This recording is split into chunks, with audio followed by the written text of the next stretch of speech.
उस दिन सुबह सुबह रवि की आंखें अचानक खुली। अलार्म बज चुका था। वह घड़ी देखता और खुद से कहता, अरे फिर से देर हो गई। थका हुआ मन, मगर सपनों की चिंगारी अभी भी जल रही थी। घर की दीवारें बहुत कुछ कहती थीं।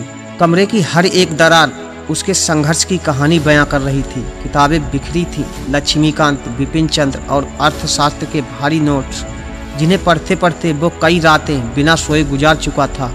कभी कभी उसके मन में सवाल उठता, क्या मैं सच में कर पाऊंगा?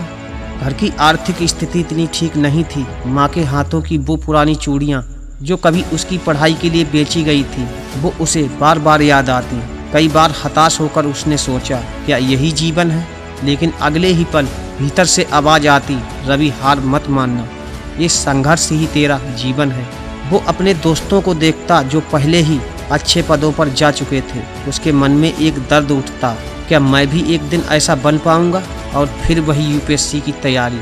दिन में न जाने कितने बार उसने मार्क्स टेस्ट दिए, फेल हुआ, निराश हुआ, पर हर बार उसने खुद को उठाया और कहा, सपना बड़ा है तो संघर्ष भी तो बड़ा होगा रवि। अंत में वो दिन आया जब परिणाम आया। स्क्रीन पर अपने नाम को देखकर उसकी आंखों में आंसू छलक आए। मैंने कर दिखाया माँ।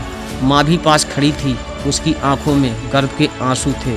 दोस्तों, संघर्ष था पर विश्वास उससे भी बड़ा था।